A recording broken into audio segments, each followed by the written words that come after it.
ایک بہت خوبصورت کنیز تھی، بہت خوبصورت، بلا کی خوبصورت۔ اگر میں اس کی خوبصورتی بیان کر دوں تو شاید آپ سوچیں کہ یہ کیا بکتا ہے، لیکن میں صحیح کہہ رہا ہوں۔ وہ اتنی خوبصورت تھی کہ اس کے رخسار یعنی اس کے گال دیکھ کر ایسا لگتا تھا جیسے چاند زمین پہ اتر آیا ہو۔ اس کے بال ایسا لگتا تھا جیسے بال نہیں بلکہ ریشم ہو۔ اس کے ہونٹ ایسا لگتا تھا جیسے گلاب کی پنکھڑیاں ہو۔ اس کی آنکھیں ایسا لگتا تھا جیسے نرگس کے پھول ہو۔ اور جب وہ چلتی تھی تو یوں لگتا تھا جیسے کوئی مور ساون بھادوں میں دل ربانہ انداز سے خرام ناز کر رہا ہو۔ اگر وہ تیز چلے تو یوں لگے جیسے کسی جنگل میں ہرن چوکڑی بھر رہا ہو، اور اگر وہ کبھی کھلکھلا کے ہنس دے تو ایسا لگتا تھا جیسے قریب سے آبشار گرنے کی آواز آ رہی ہو۔ اگر وہ اللہ اکبر اپنے بالوں پر بل دے کر گردن کو جھرجھری دے دیں تو یوں لگتا تھا کہ جیسے بارش کے موسم میں کوئی مور اپنے پنکھ کھول کر کے مستی میں ناچ رہا ہو۔ وہ رقص سے طاؤس کی یاد دلا دیتی تھی۔ اس کی گردن کی جھرجھری اتنی خوبصورت تھی، خیر سے وہ بابا فرید کی کنیز تھی۔ اللہ کے رسول علیہ السلام نے فرمایا نکاح جلدی کرو۔ ایک وقت تھا راجستھان میں نکاح لوگ بہت جلدی کرتے تھے، اور اب بہت دیر کرنے لگے ہیں۔ یہ سیریلوں کی وجہ سے اور پتہ نہیں کیا کیا خرافات آگے اس کی وجہ سے اللہ کے رسول علیہ السلام فرماتے ہیں 3 چیزوں میں دیر مت کرو۔ 3 چیزوں میں دیر مت کرو۔ نمبر 1، جب نماز کا وقت آ جائے تو نماز پڑھنے میں دیر مت کرو۔ نمبر 2، جب جنازہ تیار ہو تو تدفین میں دیر مت کرو۔ نمبر 3، جب بیٹا اور بیٹی بالغ ہو جائے تو ان کے نکاح کرنے میں دیر مت کرو۔ آج ہر طرف سے شور سنائی دے رہا ہے کہ لڑکیاں بھاگ رہی ہیں، لڑکیاں بھاگ رہی ہیں۔ حالانکہ سب بیٹیاں ایسی نہیں ہوتی، لیکن لوگ شور کرتے ہیں۔ بلکہ میں تو لوگوں کو یہ بھی کہتا ہوں، آج کل لوگوں کی مائیں اتنی شریف نہیں ہے جتنی ہماری بیٹیوں کو اللہ نے شرافت عطا کی ہے۔ آج بھی ہماری بیٹیوں میں شرافت الحمدللہ موجود ہے، صرف تربیت کی ضرورت ہے، دین سکھانے کی ضرورت ہے، مذہب سکھانے کی ضرورت ہے۔ تو لیکن اگر ایسا کچھ ہو رہا ہے تو لوگ کرتے کیا ہیں؟ 30 سال 25 سال بیٹیوں کا نکاح نہیں کرتے۔ کیا کہتے ہیں؟ ابھی آنے دو، ابھی اچھا رشتہ آنے دو، ابھی اچھا رشتہ کیا ہے؟ کہا ہمارے معیار کے مطابق آنے دو۔ ہمارے معیار اور آپ کا معیار کیا ہے پتہ ہے؟ یہی آپ کا معیار ہے کہ کوئی آپ کو اسمارٹ داماد چاہیے، کوئی آپ کو سفید چمڑی والا داماد چاہیے، کوئی آپ کو بلڈنگ والا داماد چاہیے، کوئی آپ کو محل والا داماد چاہیے۔ آپ کو شریف انسان نہیں دیکھنا۔ معیار کیا ہے؟ دولت۔ معیار کیا ہے؟ اونچا مکان۔ معیار کیا ہے؟ سفید چمڑی۔ اللہ کے بندوں اپنا معیار یہ نہیں ہے۔ بس اب بات ختم کرنے لگا ہوں، ایک روایت پڑھتا ہوں تھوڑی تشریح کے ساتھ، اگر ذوق سے سنو گے تو پوری بات کر کے بات مکمل کروں گا۔ اللہ اکبر۔ اللہ کے رسول علیہ السلام فرماتے ہیں لوگ نکاح کرتے وقت چند چیزیں دیکھتے ہیں۔ پہلی چیز لوگ دیکھتے ہیں نکاح کرتے وقت خوبصورتی، حسن، بیوٹی۔ ایسا ہی حضور دیکھو، حضور پھر حضور ہیں۔ قیامت تک کا سروے رپورٹ پیش کر دیا کہ لوگ کیا کرتے ہیں نکاح کرتے وقت؟ کیا دیکھتے ہیں؟ خوبصورتی دیکھتے ہیں۔ خوبصورتی مطلب کیا؟ آج کل کے ماحول میں سفید چمڑی، سفید چمڑی، سب کو سفید چمڑی چاہیے۔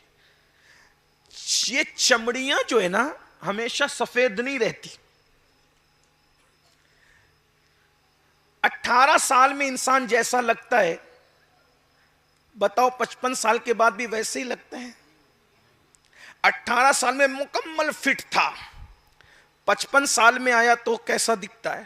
ادھر سے پیٹ نکلا، ادھر سے کمر، ادھر سے گوشت، یہ ادھر چہرہ بڑھ گیا، وہ ہو گیا، وہ پتہ نہیں کیا کیا ہو جائے، ہے نا؟ تو آپ اگر صرف بیوٹی دیکھو گے، صرف خوبصورتی دیکھو، نوجوان لڑکوں کی خاص طور، آج شریف بچیاں گھر میں بیٹھی ہوئی، شریف لڑکوں کو لڑکیاں ریجیکٹ کرتی ہے، یہ تو اچھا نہیں دکھ رہا ہے، اس کو کیسا چاہیے؟ ہیرو چاہیے اس کو۔ لڑکیوں کو ہیرو چاہیے اور لڑکوں کو ہیروئن چاہیے۔ ایک بات آپ کو کہوں، سچی بات، دیکھو میں گراؤنڈ لیول کا آدمی ہوں، آپ کا آدمی اور آپ کی طرح بات کرنا چاہتا ہوں. میرے جانے کے بعد یہ حضرات پتہ نہیں کیا کہیں گے کہ کس کو بلایا تھا, لیکن مجھے اس کی پرواہ نہیں ہے. حالانکہ اللہ والے لوگ ایسا نہیں کہیں گے, لیکن دیکھیے اگر کھانسی آ رہی ہو نا تو پھر دوا کھانسی کی ہی دینی پڑے گی. اگر کوئی کہے کہ بھئی کھانسی کی دوا کیوں ہے, تو اگر کھانسی نہ ہوتی تو کھانسی کی دوا نہ دیتے.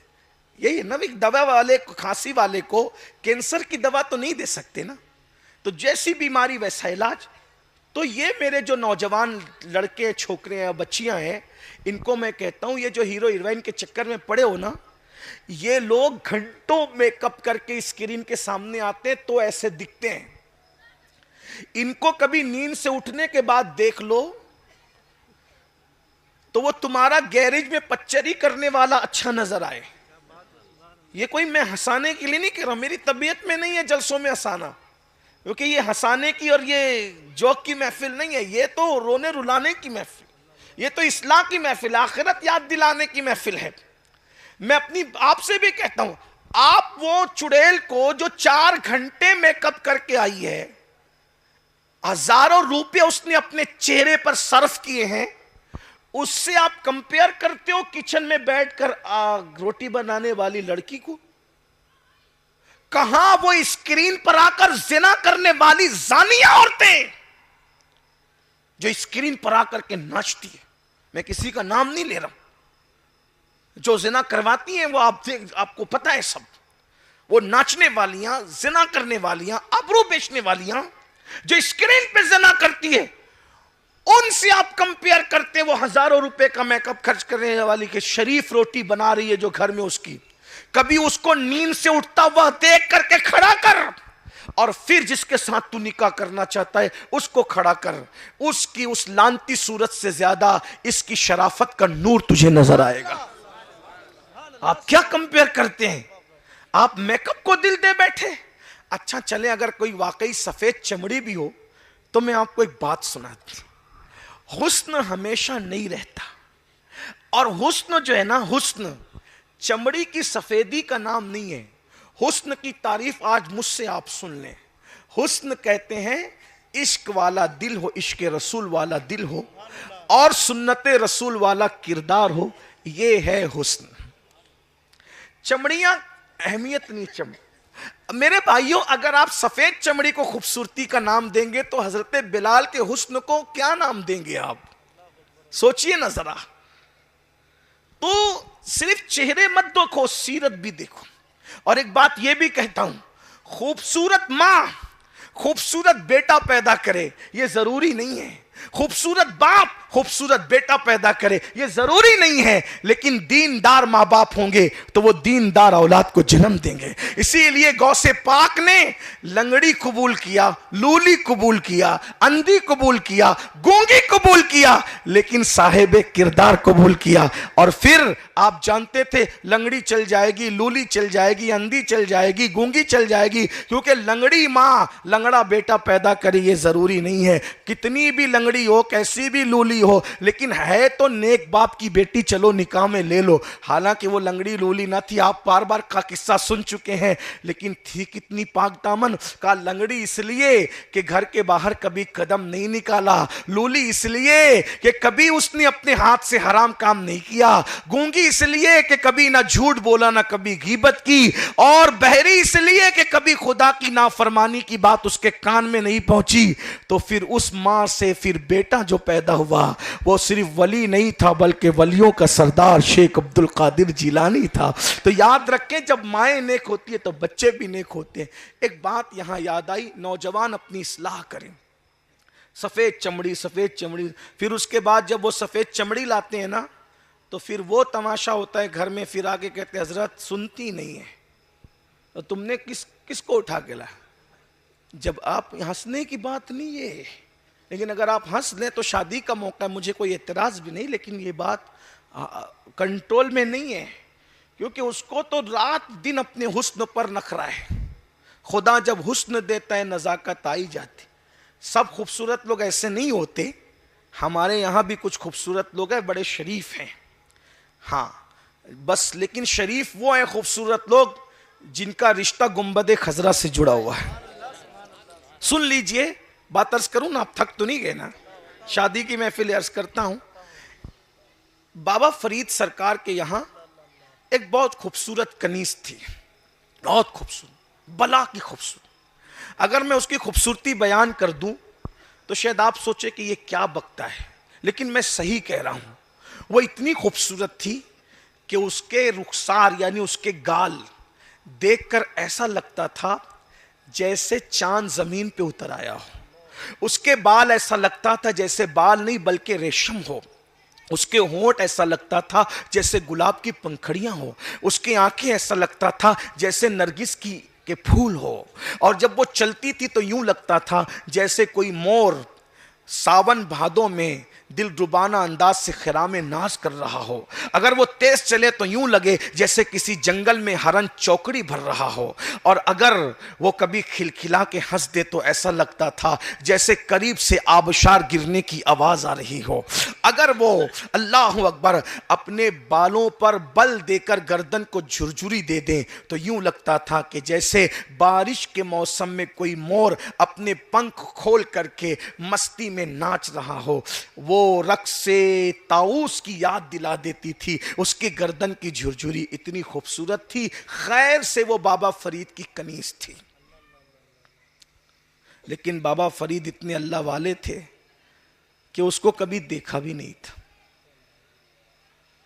گھر میں کنیزیں کئی کئی سال رہتی تھی, وہ کبھی دیکھتے بھی نہیں تھے کہ ان کا یہ تقویٰ تھا.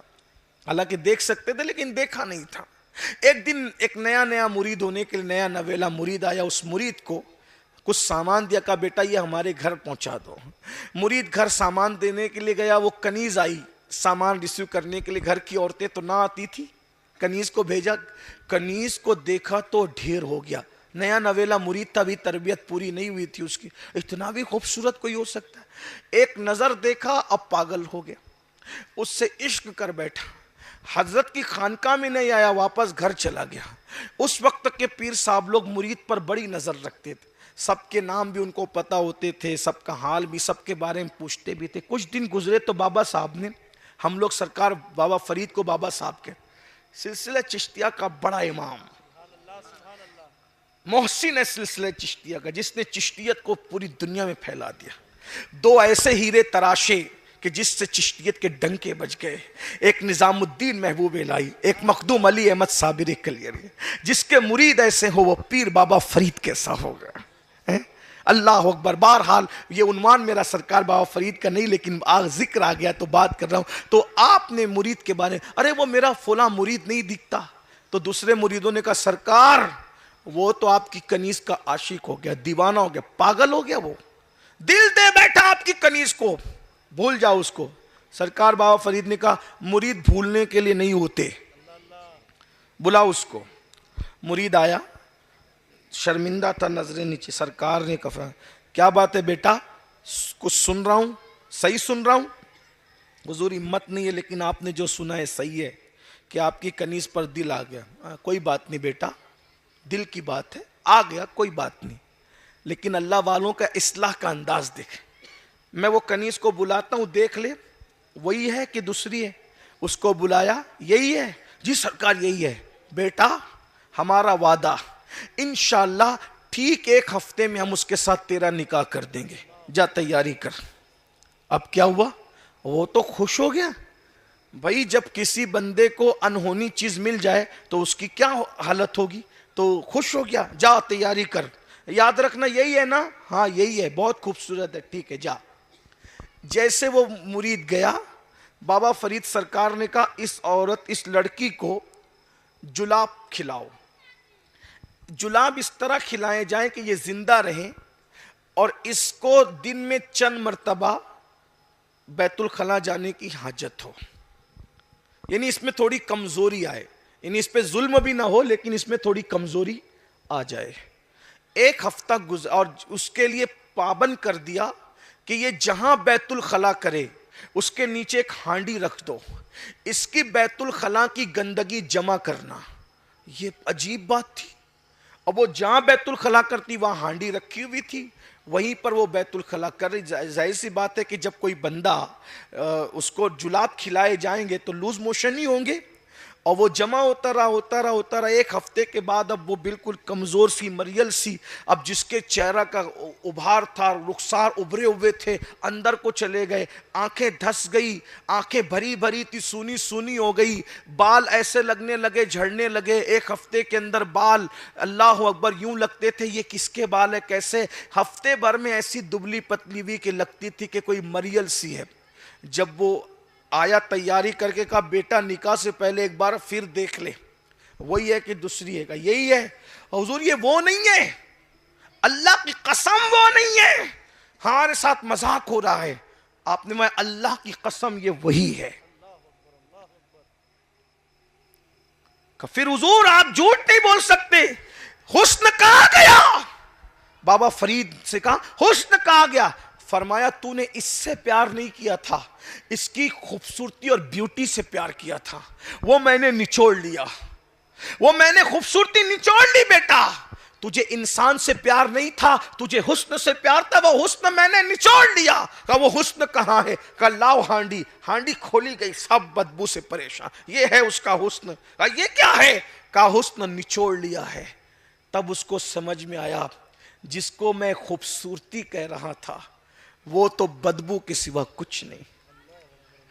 اس لیے جو لڑکیاں صرف چہرے کی خوبصورتی دیکھتی ہے، جب شوہر کا حسن ڈھلتا ہے تو پھر بہت سارے لوگ کہیں اور متوجہ ہو جاتے ہیں۔ لڑکے جو صرف چہرے کی سفید چمڑی اور خوبصورتی دیکھتے ہیں، جب حسن ڈھلتا ہے تو کہیں اور متوجہ ہو جاتے ہیں۔ تو حضور علیہ السلام فرماتے ہیں لوگ صرف خوبصورتی دیکھتے ہیں، پھر دوسری بات فرمایا لوگ صرف نسب دیکھتے ہیں، پھر فرمایا لوگ صرف دولت دیکھتے ہیں، فرمایا خوبصورتی صرف دیکھ کر نکاح مت کرو، صرف نسب دیکھ کر نکاح مت کرو، صرف دولت دیکھ کر نکاح مت کرو، اگر نکاح کرنا ہے تو فرمایا دینداری دیکھ کر کے نکاح کیا کرو، اس لیے کہ عمر بڑھتی جاتی ہے، دینداری بڑھتی جاتی ہے۔ میرے بھائیوں میری بہنوں، آج ہمارے گھر میں بچیاں بیٹھی، ہم نکاح کرنے کے لیے کہاں ڈھونڈ رہے ہیں؟ مشرق مغرب شمال جنوب۔ میں ایک طریقہ بتاتا ہوں، بچیوں کو اگر رشتہ کرنا ہے پہلے خاندان میں دیکھو۔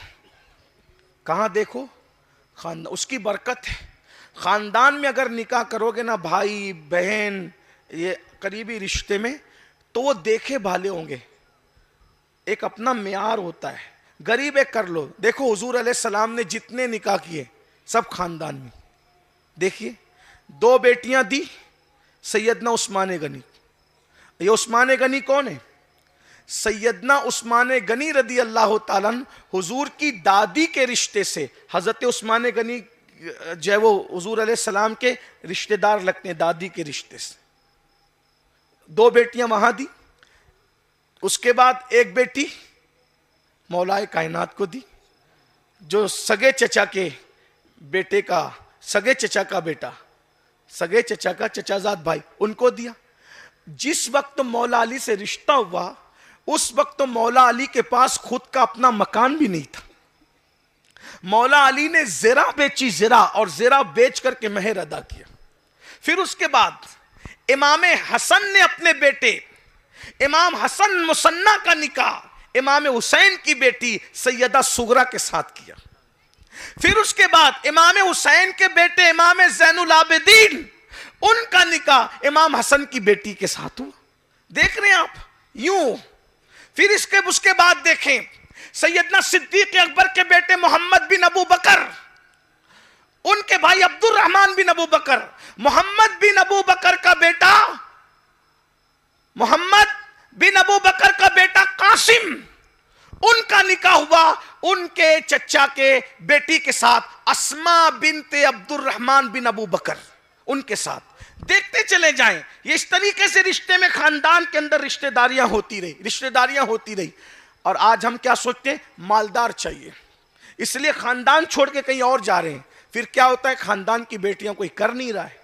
تو میری گزارش ہے پہلے اپنے قریب میں دیکھو، اپنے بھائیوں کی بیٹیوں کو دیکھو، بہنوں کی بیٹیوں کو دیکھو، رشتہ داروں کو نبھاؤ۔ اور ایک بات کہوں، دوسرے کے ساتھ نیکی کرو گے تو 1 ثواب ملے گا، اور اگر اپنے رشتہ داروں کے ساتھ نیکی کرو گے تو 2 ثواب ملے گا، ایک تو نیکی کا ثواب، دوسرا صلہ رحمی کا ثواب۔ اس لیے میری گزارش ہے آج بیٹیوں کی یہ درگت نہ ہوتی اگر آج مسلمان سنت پر عمل کرتا. پھر کچھ لوگ یہ کہتے ہیں ارے قریبی رشتہ دار میں نکاح کر لو تو بچے ایسے ہوتے ہیں ویسے ہوتے ہیں. میں کہتا ہوں آپ بتائیں کہ امام حسن کی شہزادی امام زین العابدین کے نکاح میں آئی, کوئی بچوں میں عیب تھا؟ امام حسین کی شہزادی امام حسن کے بیٹے کے نکاح میں آئی, کوئی بچوں میں عیب تھا؟ ارے عیب کیا بیان کرتے, سنو کیسے کیسے بچے پیدا ہوئے. امام حسن مصنع کا نکاح سیدہ بی بی سغرا کے ساتھ ہوا, ان سے جو بیٹا پیدا ہوا اسے دنیا عبداللہ المحض کہتی ہے. عبداللہ المحض سے اللہ اکبر جو بیٹا پیدا ہوا اسے دنیا موسیٰ الجون کہتی ہے. موسیٰ الجون سے جو بیٹا پیدا ہوا اسے دنیا عبداللہ کہتی ہے. عبداللہ سے جو بیٹا پیدا ہوا اسے دنیا داؤد کہتی ہے. داؤد سے جو بیٹا پیدا ہوا اسے دنیا سید محمد کہتی ہے. سید محمد سے جو بیٹا پیدا ہوا اسے موسیٰ ثانی کہتی ہے. موسیٰ سے جو بیٹا پیدا ہوا اسے اللہ اکبر سید عبداللہ الجیلی کہتی ہے. عبداللہ الجیلی جو پیدا ہوا اس کو حضرت زائد کہتی ہے. زائد سے جو بیٹا پیدا ہوا اسے دنیا ابو صالح موسیٰ جنگی دوست کہتی ہے. اس سے جو بیٹا پیدا ہوا اسے دنیا شیخ عبدالقادر جیلانی کہتی ہے. نعرہ تکبیر, نعرہ رسالت. اور جب اس نسل کو دیکھتے ہیں تو بریلی کا امام کہتا ہے تیری نسل پاک میں ہے بچہ نور کا, تو ہے عین نور, تیرا سب گھرانہ نور کا. سبحان اللہ, سبحان اللہ. آج ہمیں کیا ہو گیا؟ کچھ نہیں ہوتا, یہ اللہ کی مرضی. اگر اللہ چاہے تو مغرب سے بھی لے آؤ گے, مشرق اور مغرب سے. اگر عیبدار اولاد دینا ہوگا تو تب بھی دے گا. اور سگے بھائی کی بیٹی اپنے بیٹے کے لیے لاؤ گے, اور اللہ خوبصورت دینا چاہے تو دے گا. اس لیے اپنے شادی سیکھو, نکاح سیکھو. اب نکاح, آخری بات کرنے لگا, نکاح میں لوگ کیا کرتے ہیں, بینڈ بجا رہے ہیں, گانے بجا رہے ہیں. اور ایک بات مجھے پتا چلی, آپ کے یہاں کیا ماحول ہے نہیں پتا, لیکن دوسرے علاقوں میں چونکہ آپ کی دعاؤں سے آپ جانتے ہیں, میں پورے ہندوستان میں جاتا ہوں. اب رت جگہ میں تاش کے پتے اور جوا کھیلتے ہیں لڑکے, منڈپ میں بیٹھ کے شراب پیتے ہیں. شراب, ہمارے بچپن میں بارات میں اگر سگریٹ بھی بانٹتے تھے نا نوجوان لڑکے, تو بڑوں سے چھپ کے بانٹتے تھے. وہ بھی بڑے ڈانٹتے تھے اگر دیکھ لیتے تھے سگریٹ بٹ رہی ہے شادی میں, اتنے بدماش ہو گئے تم لوگ. اور آج کیا ہو رہا ہے, حقے چل رہے ہیں, حقے میں بھی نشے کی چیز رکھی جا رہی ہے, شراب پی رہے ہیں. اور جہاں شراب پی جا رہی ہے وہاں لعنت برس رہی ہے. بولو جس کے منڈپ میں لعنت برسے گی اس کی شادی میں لعنت نہیں برسے گی. جہاں تاش کھیلا جائے گا, تاش, جوا, جس کے بارے میں فرمایا گیا جس نے جوا کھیلا اس کے ہاتھ قیامت کے دن سور کے خون میں رنگے ہوئے ہوں گے. یہ تو شادی کرنے والوں کو سوچنا چاہیے کہ میرے گھر کے آنگن میں شادی میں جوا کھیلا جائے گا, لعنت والا کام. شراب پیا جائے گا, لعنت والا کام. پٹاخے پھوڑے جائیں گے, لعنت والا کام. بینڈ باجے بجائے جائیں گے, ڈی جے بجایا جائے گا, لعنت والا کام. جب لعنت برسے گی نکاح کے وقت تو رحمت کیسے آئے گی زندگی میں؟ نعت شریف پڑھو, محفل میلاد کرو, حضور کی محفل سجاؤ تاکہ رحمتوں کا نزول ہو, برکتوں کا نزول ہو. اللہ کے بندو زندگی گزارنا سیکھو. اور جو آخری بات عرض کرنے چلا تھا, نکاح بس اینڈ ہو رہا ہے. نکاح, آخری بات, نکاح صرف جنسی تسکین کا نام نہیں ہے. یہ کسی اور قوم میں ہوگا جنس کی تسکین کا نام, یوز کرو چھوڑ دو. ہمارے یہاں نکاح یہ ہے, ایک دوسروں کے دل میں اترنے کو نکاح کہتے ہیں, ایک دوسرے کا لباس بننے کو نکاح کہتے ہیں, ایک دوسرے کے ہمدرد بننے کو نکاح کہتے ہیں. بلکہ یہ کہہ دوں کہ تو میں ہو جا اور میں تو ہو جاؤں, اور تو اور میں کا جھگڑا ختم ہو جائے, اس کو نکاح کہتے ہیں. اور اس نکاح کی برکت کیا ہے وہ سن لیں.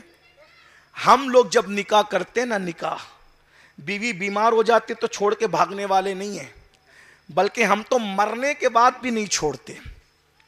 ہم تو بیویوں کو مرنے کے بعد بھی یاد رکھتے ہیں. اما جان ام المومنین خدیجہ پاک کا وصال ہوا, حضور بکری ذبح کرتے تھے تو کہتے تھے پہلے یہ بکری کا گوشت خدیجہ کے رشتہ داروں میں اور ان کی سہیلیوں میں بٹے گا, اس کے بعد میں کھاؤں گا تاکہ خدیجہ کی روح کو اس کی وجہ سے خوشی مل جائے. دیکھا, بعد وصال بھی یاد رکھا. ہم لوگ وہ لوگ ہیں. اب میں اپنی بچیوں سے کہتا ہوں, بچیوں سیریل دیکھ کر, فلمیں دیکھ کر کسی کے بہکاوے میں مت آؤ.